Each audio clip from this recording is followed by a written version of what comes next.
Hey guys, welcome to Pajama Let's Play. I'm Michelle, host of Pajama Let's Play, where we talk all things Kingdom Hearts. Today, I'm actually going to be doing my very first response video, specifically to a theory that my friend, k4tbl4ck, linked here, has dubbed the data ring theory, because I think she's really onto something. But before we get into that, make sure to like, share, subscribe, follow me on Twitch, check out my Patreon. All of those links are in the description box down below. This theory does cover a lot of spoilers, so make sure to get caught up first and then come back to this. For everyone else, this is also my very first unscripted video, so forgive me if my thoughts aren't as articulate as normal. You're gonna get to see the real me. So Kat actually sent me a fair warning about this as she was making it, letting me know that this was going to be a little over an hour, which is as short as she could get it. So we're not gonna cover the whole hour today. We're gonna go over about the first 20 minutes. After that first 20 minutes, she goes into more theories about Ava and Lucio and Brain and how all of this fits in and how it connects to unreality. So make sure to actually go and watch it, and it would be much better if you watch it first on your own. It's just a detailed and a little complicated, so I want to make sure everyone has the best understanding possible for this. So without any further ado, let's get into it. The data ring. The Union Cross finale was just awesome. To me, it got better and better with each rewatch. Having said that, there was a couple of things that just didn't sit right with me, and others as well I've seen. First, I'm going to draw a couple of circles here. This one represents the real world.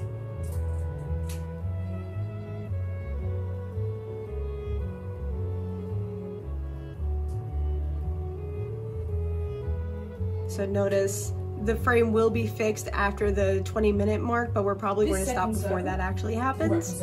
So, yeah, but you'll get a good enough idea without it being fully in frame. All right, so we have the real world and we have the data world. Next, I'm going to draw in. She's going to say data, I'm going to say data. It's kind of one of those monomana things.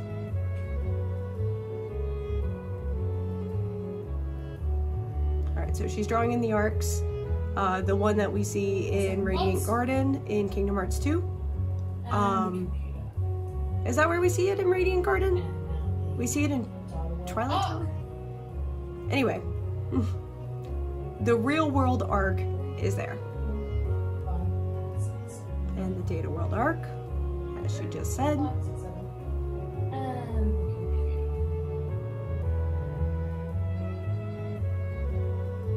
Setting the stage this way because the main thing that bothered me was why, when Ephemer and Skull left the data world, was it glitching out? I pondered this for a while and then it hit me. Notice, during scenes where the Master talks to Lucio about the real world, he refers to it as this world. He is talking about the real world, right? Everyone else, like the Union leaders, foretellers, call it the real world. Why doesn't he? Well, I think this is why. It's a good question.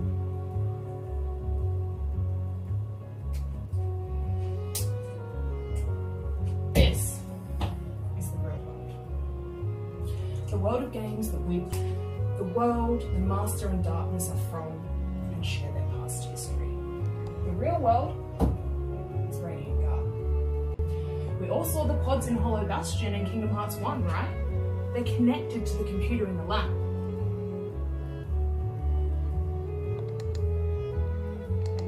Pausing it there for a moment. So, my bad. I gave some spoilers. That's okay. Future me might edit it out of this, so we'll see.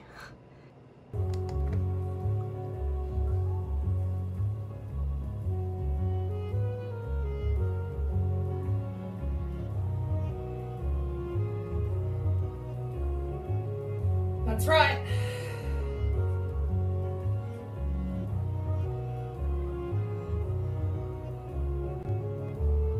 This is the real world.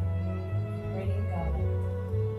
This is the Darkscape. All right, now here's where it gets fun.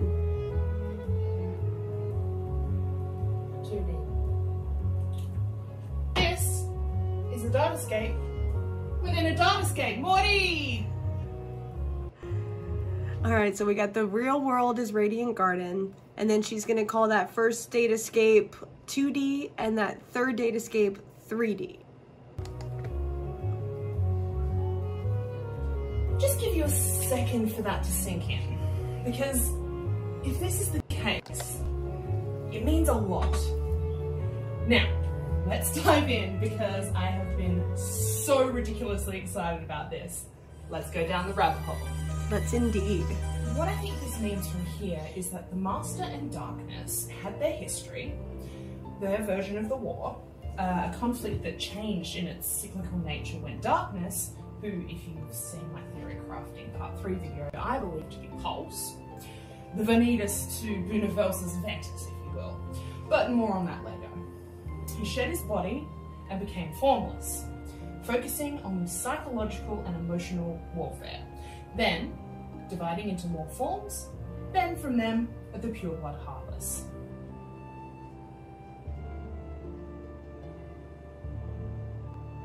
This history is part of Kingdom Hearts of the real world.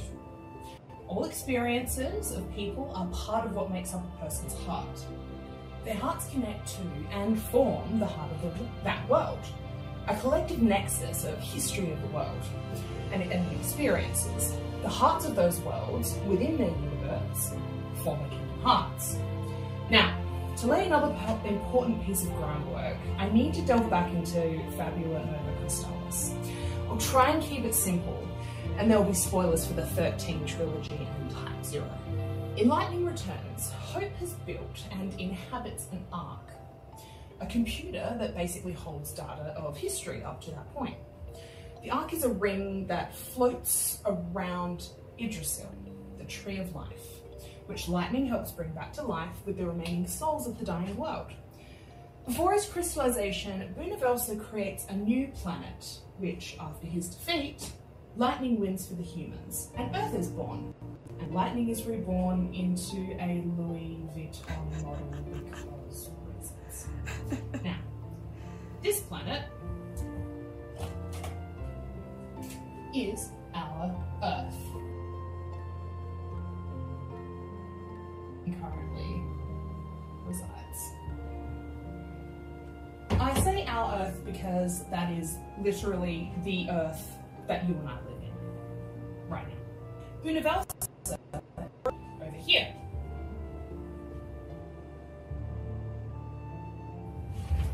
Bunavelsa is frozen over here in the outer universe.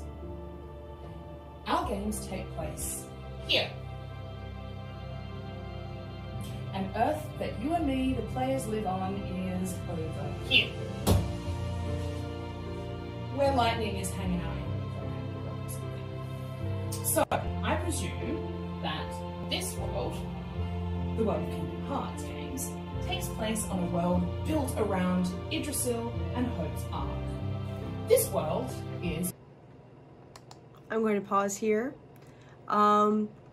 I don't know about all of you guys, but this is sounding a lot like my video covering the subscriber theory by Trinipadia and others, that the Master of Masters is Loki. So I love that she brought in Yggdrasil and all this good stuff. It warms my heart. I really hope she's right. So anyway, back to the video. Radiant Garden. Because it makes sense that the Tree of Life would be in a garden, and the Tree of Life would be in a Garden of Light. So kind of like the Garden of Eden. This then means that Hope's Ark has data on the history of Final Fantasy XIII universe, and the history of the Master of Masters and Darkness, and Yggdrasil's roots are like a nexus of the experiences of the world's inhabitants that they felt in their hearts, and those make up the heart of that world. So, the hearts of people and the hearts of worlds.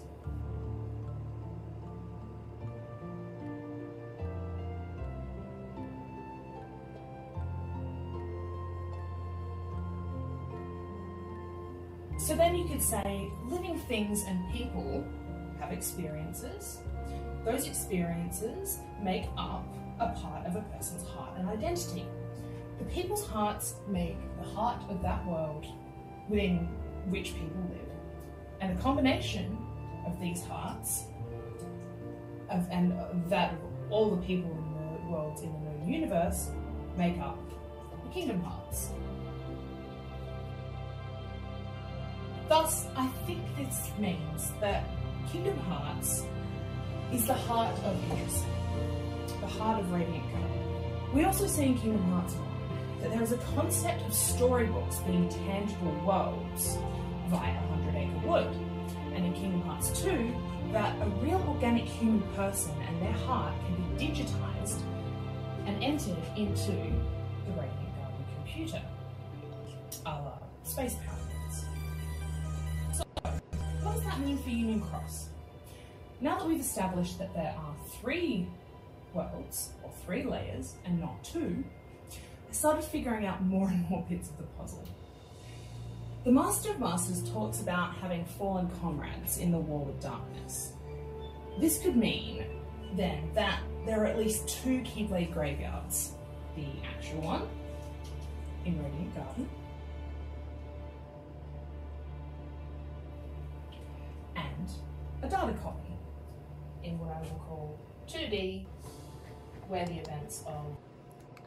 Okay, so just to recap, we have the real world, which is actually Radiant Garden, and then we have the real world that Union Cross thinks is the real world as 2D. And then we have what Union Cross thinks is the datascape, which we're calling 3D in this scenario. So at the heart of it would be Yggdrasil, because there are a lot of parallels with Hope's story in Final Fantasy. So I haven't actually played those games, and it's been a long time since I've done that research myself. Specifically, feel free to check out that video on what's actually in the box, in my opinion. Granted, that is no longer my prevalent theory, but I don't have anything new to say on that topic, so I'm not making videos on it. Actually, Kat's got a great theory on that. So anyway, so back to Final Fantasy. Since Yggdrasil is a thing there, it would make sense that if the 2 are connected, Yggdrasil would also be Kingdom Hearts incarnate. And if that's the case, then of course it connects all the worlds, because that's exactly what Yggdrasil does in Norse mythology. So anyway, back to the theory where she's about to explain how this all relates to Union Cross, which I think I've already kind of done. Sorry. Kingdom Hearts can't take place.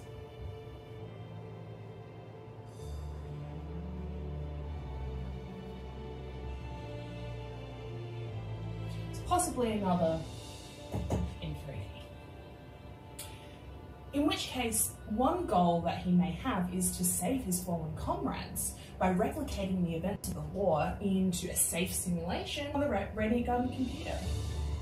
He creates a datascape, which is 2D, writes the Book of Prophecies as a narrative those characters follow, and writes in the NPCs based on his comrades.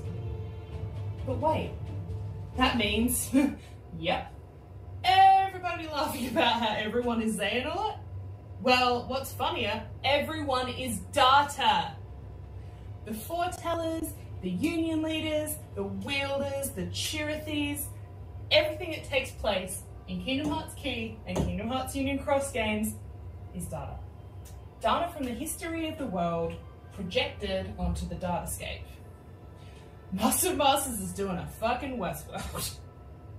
The Master wanted to buy more time by leading the darknesses into layers of data, a digital prison. And it worked until Apprentice Snort came along and Wi-Fi was invented on Earth. But I'll get to that. All these datascapes are essentially incubators and digital safe zones for strong hearts. So, next, the Master digitized himself into the 2D datascape via the lab portal, Tron style, and played out his role in the events of Kingdom Hearts Key and back cover.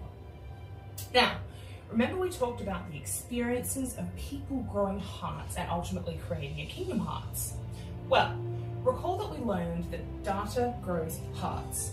So all these little NPCs and play characters running around and living their lives in the 2D Kingdom Hearts key narrative are growing hearts of their own free will.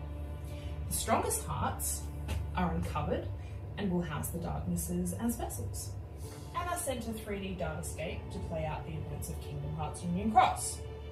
Now then, when we see the Keyblade War of Kingdom Hearts Key, the Kingdom Hearts we see Lucio watching gobble up all the fallen ruler's hearts is the Kingdom Hearts of the worlds of that datascape, made up of all the experiences and hearts and history of the player characters from Kingdom Hearts Key. As these datascapes are being run on the computer in Millennium Garden, all this data is now stored there. Safe data simulations of how to recreate the events of the war, to find an outcome to project onto the real universe via the computer's connection to Yggdrasil. The Master can figure out a way to resurrect his comrades without it impeding the balance of the universe like the events of Final Fantasy Type 0. The Kingdom Heartses of the datascapes form part of the real world Kingdom Hearts.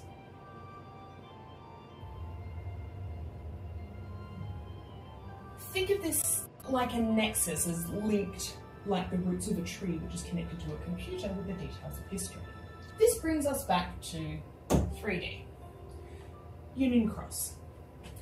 The Union leaders play out the narrative written in this datascape to further strengthen their hearts of the Union leaders and place them on a path to mastery. They will need to prove the strength of their hearts, and they do so by displaying actions of sacrifice. This leads me to believe that it's possible those with strong hearts qualify to be resurrected.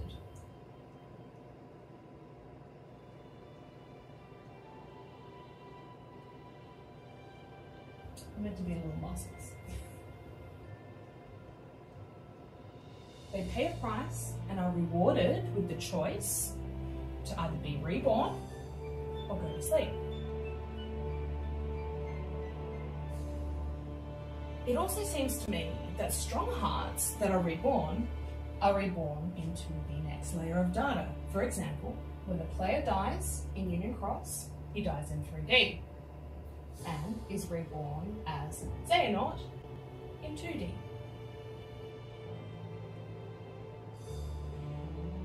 Remember, if the characters are all data, their flesh is simple code. It's the heart that grows that matters.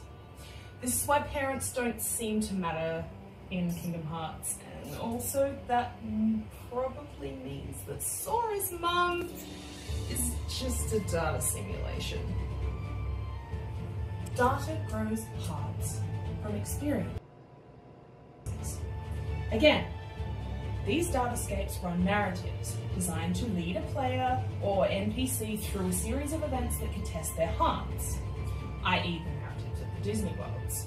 These worlds are incubators for strong hearts, which will be reborn one layer at a time, to be reborn into the real world, gain a physical, organic human meat body, and be strong enough to house the darknesses until darkness can be reformed into its physical form.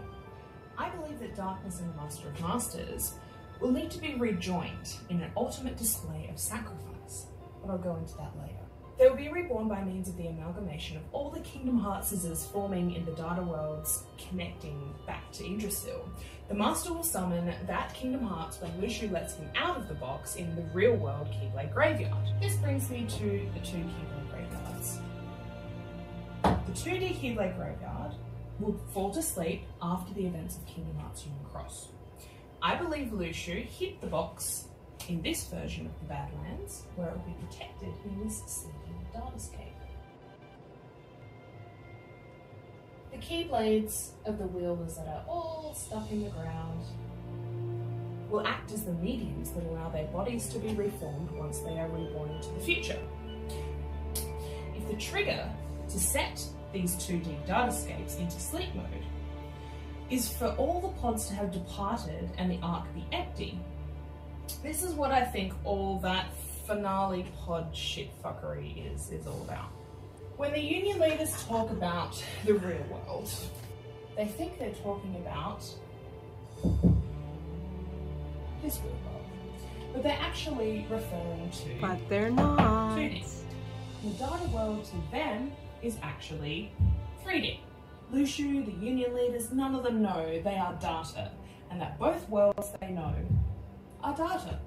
When the master talks about the future, he means the real world. Because from the data kid's perspective, time flows this way.